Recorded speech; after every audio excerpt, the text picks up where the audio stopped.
Para ibu hendaklah menyusukan anak-anaknya selama 2 tahun penuh, yaitu bagi yang ingin menyempurnakan penyusuan. Dan kewajiban ayah memberi makan dan pakaian kepada para ibu dengan cara ma'ruf. Seseorang tidak dibebani, melainkan menurut kadar kesanggupannya. Quran Surat Al-Baqarah ayat 233.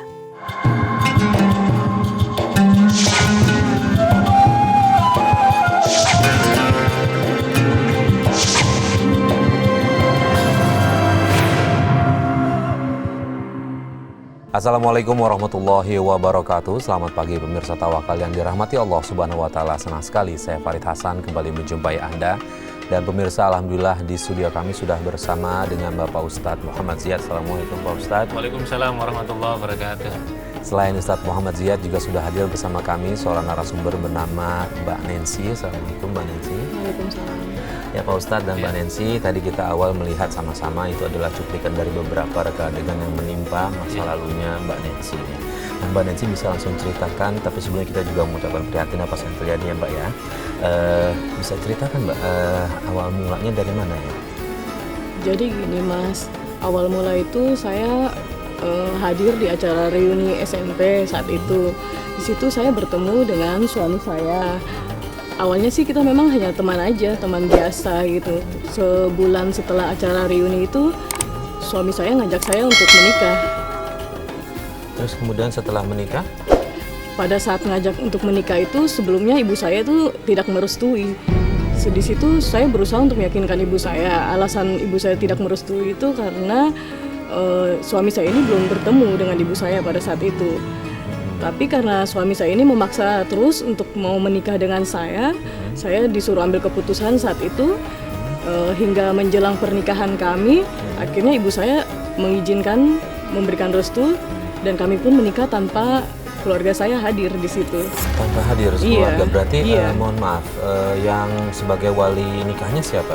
Waktu itu bapak saya telepon langsung ke orang KUA yang untuk mewalikan, mengizinkan untuk saya menikah. Oke, Pak Ustadz, gimana nih Pak Ustadz? Mbak Nancy menikah, tapi menikahnya itu direstui cuma melalui telepon tanpa dihadiri sama orang tuanya nih. Gimana nih Pak Ustadz dalam hukum agamanya? Ya. Bismillahirrahmanirrahim. Para pemirsa sekalian, tadi dari cerita Mbak Nancy tadi, menikah dalam tanda petik restunya itu hanya melalui telepon, tidak hadir. Kalau ibunya tadi berikan restu kan karena sudah terdesak menjelang pelaksanaan. Awalnya belum, tidak merestui. Jadi pernikahan itu adalah salah satu pelaksanaan sunnah Rasul, dan pernikahan itu adalah kegiatan sakral, maka seharusnya melibatkan kekuatan-kekuatan sakral. Apa itu kekuatan sakral? Yaitu restu Allah dalam makna lah kita beristikharah itu adalah bagian dari memohon restu Allah. Dan yang kedua adalah restu orang tua.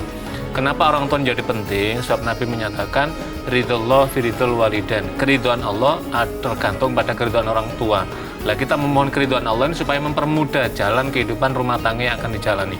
Yang kedua adalah yang penting, para ulama menyatakan begini berdasarkan hadis Nabi, la nikaha illa biwaliyin. Tidak sah nikah seseorang tanpa adanya wali.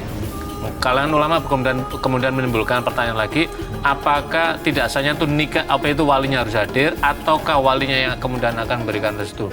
Kalau tadi kasus Mbak Nancy tadi, itu orang tua keluarganya itu tidak hadir, tetapi by phone itu menyampaikan dan memberikan mandat kepada KUA, dalam hal ini petugas yang mendapatkan kewenangan negara untuk melakukan pernikahan secara hukum Islam.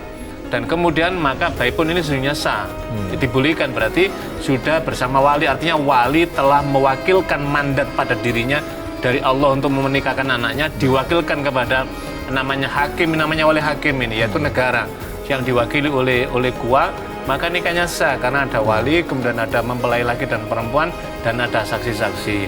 Tetapi kan ini pernikahannya masih dalam tanda petik kan, tanda petiknya itu adalah restu secara penuh dari orang tua, itu belum penuh kerelaan lah. Inilah saya kira yang harus menjadi perhatian kepada setiap pasangan suami istri, bahwa pernikahan itu menghubungkan dua keluarga besar, tidak hanya seorang laki-laki dan perempuan saja. Iya. Mbak Nancy, apa yang membuat Mbak Nancy mendorong, memaksa keluarga untuk menerima suaminya? Alasannya apa ya? Karena background suami saya itu saya tahunya dia baik, dia dari keluarga yang terpandang, dia juga anaknya tokoh masyarakat yang agamis, dia sendiri pun penampilannya juga agamis, tapi ternyata semua hanya di luaran aja. Berarti kehidupan rumah tangga Mbak Nancy seperti apa nih setelah menikah?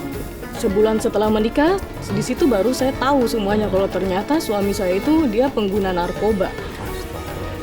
Di situ saya benar-benar shock, saya nggak habis pikir seorang yang agamis bisa menggunakan barang-barang terlarang, barang-barang haram seperti begitu. Saya berusaha untuk melarang suami saya pada saat itu untuk berhenti stop menggunakan barang-barang haram tersebut. Tapi yang ada malah suami saya itu marah dan saya di KDRT sampai habis-habisan saat itu. Hanya gara-gara saya melarang, dan itu juga sebenarnya saya melarang juga dengan cara yang pelan gitu. Dia udah emosi ya, iya, langsung udah emosi, udah yang benar-benar nggak terima dengan apa yang saya itu sampaikan. Kekerasan seperti apa yang dilakukan ke Mbak Nancy? Saya di KDRT saat itu, saya dipukul, pokoknya udah dimaki di segala macam, nggak boleh lagi ngatur-ngatur dia, pokoknya jangan pernah mau ikut campur urusan dia.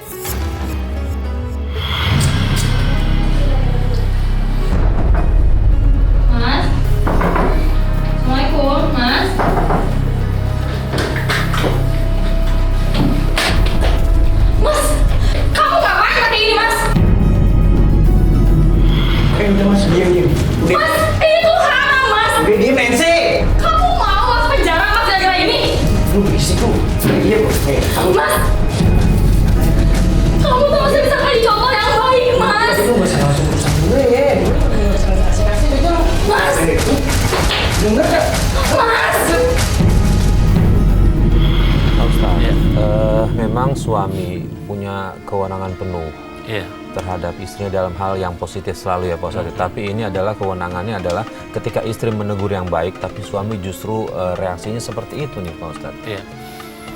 Justru agama itu memberikan tuntunan kepada calon pasangan suami istri. Memang imam keluarga itu adalah seorang suami, makmumnya itu adalah istri dan para anak-anaknya. Tetapi kita harus ingat pelajaran imam dan makmum. Ketika imam itu kalau misalkan dalam sholat bacaannya salah, itu bukan berarti imam punya otoritas penuh, tidak boleh ditegur oleh makmum.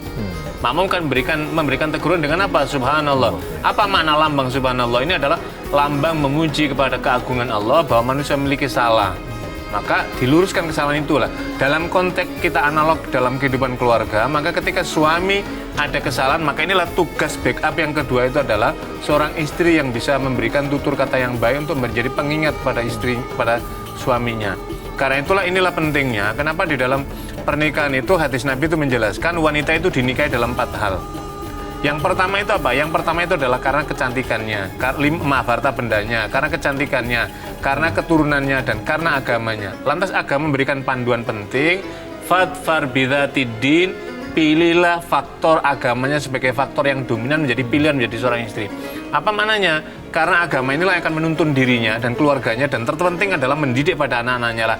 Konteks keluarga tadi ketika suaminya sedang berada di jalan menyimpang, maka istrinya menjadi pengingat. Tidak boleh seorang istri ketika menyaksikan suaminya di jalan yang menyimpang kemudian dibiarkan saja, maka ini adalah jenis makmum yang tidak baik karena membiarkan imamnya tersesat pada jalan yang tidak benar lah.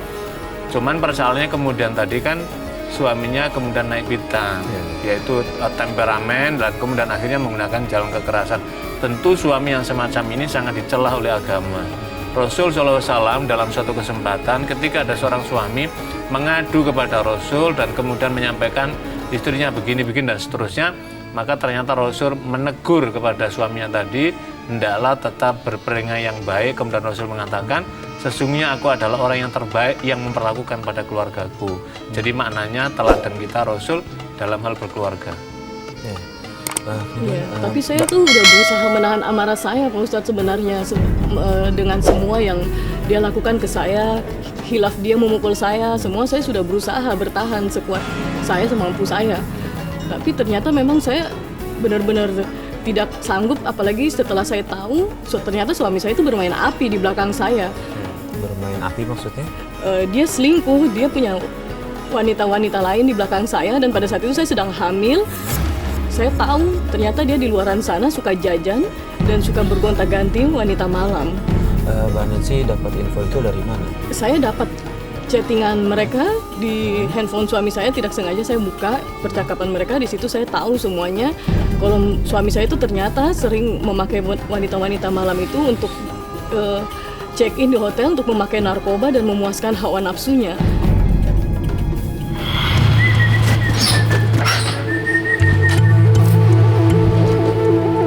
Nancy, apaan sih kamu liat handphone saya? Apaan sih lu nih? Liat handphone gue. Mas, itu siapa yang SMS kamu, Mas? Gak ada. Mas, kamu tega ya, Mas? Aku tuh baru ngelahirin anak kamu, Mas. Kamu kenapa sama cewek lain mesra-mesraan kayak gitu? Udah lu diem ya. Kalau iya emang kenapa?